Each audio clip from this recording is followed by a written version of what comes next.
और दुख जब बराबर हो जाएंगे उसी वक्त तुम्हारी मौत हो जाएगी। वक्त दुर्योधन के सुख दुख वहां बराबर हुए, दुर्योधन मारा गया। इधर द्रौपदी ने सुबह उठ करके देखा कि पांडवों को डेरों में खून बह रहा है। जाके देखा है तो 5 पुत्रों के सिर कटे हुए हैं। ऐसा ही नहीं हुआ, ऐसा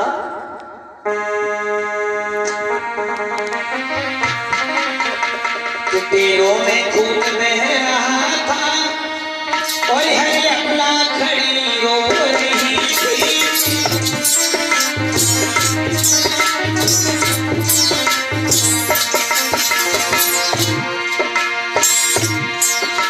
डेरों में खून बह रहा था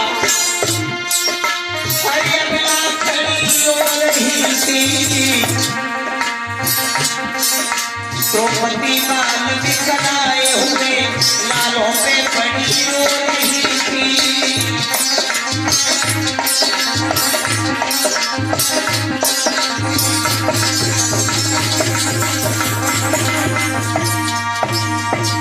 द्रौपदी रो रही है उन डेरों में अपने बेटों के पास बैठ करके।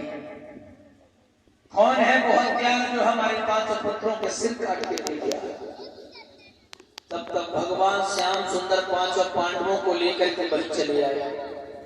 और द्रौपदी ने जब कन्हैया को आता हुआ देखा तो द्रौपदी ने कहा, श्याम सुंदर तुम्हारे इस खेल में और कुछ भी बाकी रह गया हो तो कर लीजिए। कन्हैया बोले हैं तुम इससे खेल बता रही हो द्रौपदी? अरे ये तो अच्छा रहा कि मैं तुम्हारे 5 पतियों को इन डेरों से बाहर निकाल के ले गया, वरना तुम्हारे पति और पुत्र दोनों के 2-2 टुकड़े नजर आते इस डेरों में।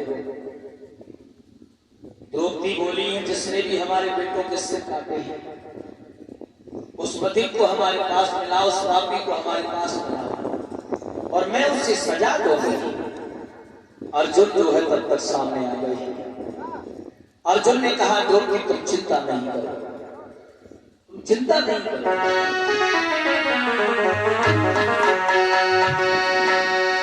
अर्जुन बोले फेरो भद्रे और मैं आज नीच को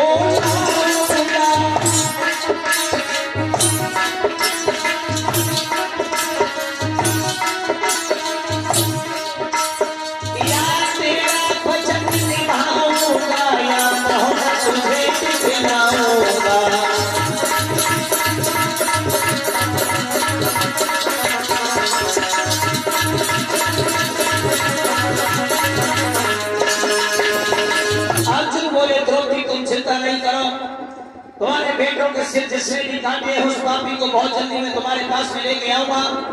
अगर नहीं लेके आ पाया तो मैं तुम्हें अपना मुंह नहीं दिखाऊंगा, अपना चेहरा नहीं दिखाऊंगा। इतना कह के अर्जुन निकल गए कन्हैया को लेकर के। कन्हैया अर्जुन का रथ हाक रहे हैं। अर्जुन रथ पर सवार होकर आगे बढ़े चले गए। इधर द्रोणाचार्य का पुत्र जो अश्वत्थामा था वो जा रहा था, रास्ते में उसने पीछे मुड़ के देखा कि अर्जुन का रथ आ रहा है मेरे पीछे। तो अश्वत्थामा ने उसी समय अपनी रक्षा के लिए ब्रह्मास्त्र छोड़ दिया। वो अस्त्र जो है चारों तरफ उससे अंधेरा ही अंधेरा होने लगा। अर्जुन ने कन्हैया से पूछा, श्याम ये चारों तरफ अंधेरा कैसा है?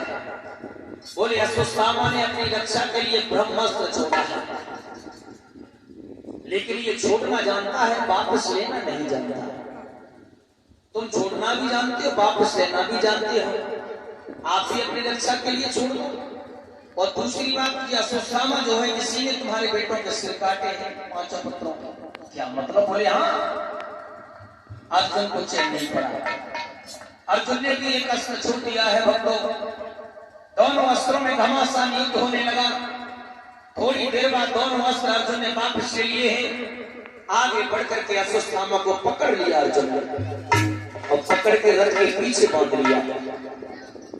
रथ के पीछे बांध के और अर्जुन द्रौपदी के पास में ले जाने लगे अश्वत्थामा को। ऐसा लग रहा था जैसे कोई कैदी जबरदस्ती फांसी के लिए जा रहा है। बेचारा रथ में बंधा हुआ और नीचे सिर किए जा रहा है। मानो कोई कैदी जबरन फांसी के लिए जा रहा है। ऐसा प्रतीत हो रहा है जैसे कोई कैदी जो है जबरदस्ती फांसी के लिए जा रहा है। द्रौपदी के पास में ले आए अश्वत्थामा को अर्जुन। द्रौपदी से कहा, द्रौपदी यही है वो पापी जिसने तुम्हारे 5 बेटों के सिर काटे हैं। और द्रौपदी ने जैसे देखा ये तो गुरु द्रोणाचार्य का पुत्र है, ये गुरु द्रोणाचार्य का पुत्र। भीम की नजर गई, अश्वत्थामा ने हमारे बेटों के सिर काटे। भीम सामने आया। भीम ने कहा, द्रौपदी अगर तुम कहो तो इसके शरीर के टुकड़े टुकड़े कर दो, इसके शरीर की खाल को अलग कर दो। इसने बहुत घिनौना काम किया है। भीम आग बबूला हो गई और भीम बोले हैं, द्रौपदी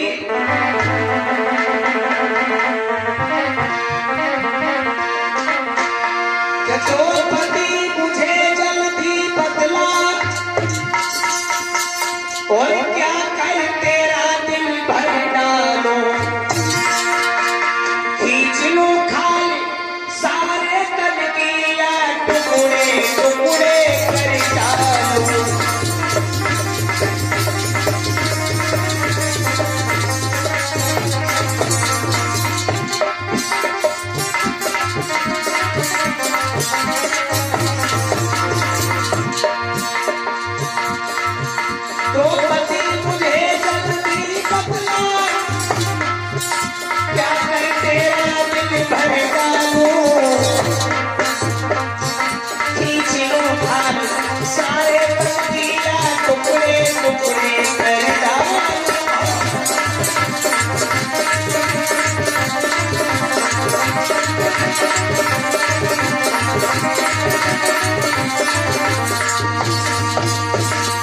जवाब दिया है, द्रौपदी आप हमें बताओ, अगर तुम कहो तो इसके शरीर की खाल को निकलवा लो, इसके शरीर के टुकड़े टुकड़े करवा लो, क्योंकि इसने बहुत घिनौना काम किया है, सोते हुए बच्चों के सिर काटे हैं। द्रौपदी बोली, नहीं महाराज, मैंने फैसला ले लिया है। कैसा फैसला? बोले, पहली बात ये गुरु का पुत्र है, इसे नहीं मारो, इसके प्राणों की भीख में ले रही है। दूसरी बात ये ब्राह्मण है, इसे मारने से ब्रह्म हत्या लगेगी, इसे छोड़ दो। तीसरी बात, इसके पिता महाभारत के युद्ध में मारे रहे हैं, इसकी मां जो है जब ये मर जाएगा तो रो रो के मर जाएगा। मेरे पति अभी जीवित है, मेरे बेटा मर गए, कोई बात नहीं, मर जाना, इसे छोड़ दो। तब तक अर्जुन सामने आया, नहीं द्रौपदी, इसे ऐसे नहीं छोड़ेंगे, इससे सजा मिलनी चाहिए, क्योंकि इसने सोते हुए बच्चों के सिर काटे हैं। सजा मिलनी चाहिए, और वो भी ऐसी सजा मिलनी चाहिए कि ये मरे भी नहीं और मरे के समान हो जाए। बोले, इसके सिर का मुंडन करवा। अश्वत्थामा के सिर का मुंडन करवाया। अश्वत्थामा के मस्तिष्क में जो मणि थी उस मणि को निकलवाया है, और अश्वत्थामा के जब घाव हो गया है सिर पर, उस मस्तिष्क में घाव देख करके अश्वत्थामा कन्हैया के पैरों पर गिर गए, प्रभु मेरे मस्तिष्क में जो ये घाव है, ये घाव कैसे भरा जाएगा? कन्हैया ने कहा, ये घाव तुम्हारा कलयुग की स्त्रियां भरेंगी। माताएं बहनें जब आटा गूंथ के खाना बनाती हैं तो इधर से आटा उठा के इधर लगा देती है, उसके बाद खाना बनाती है।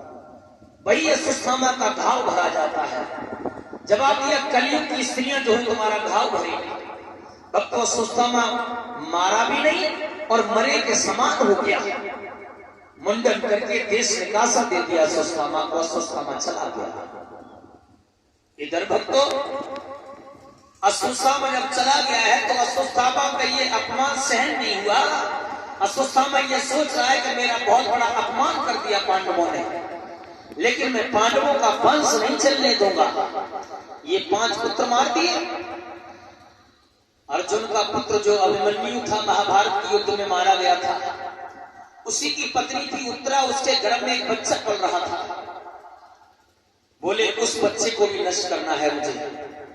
अब तो अश्वत्थामा ने ब्रह्मास्त्र छोड़ दिया है धर्मस्थ उत्तरा के गर्भ में प्रवेश हो गया, उत्तरा के गर्भ को जलाने लगा है, और जब गर्भ को जलाने लगा है तो वो उत्तरा वहां से भाग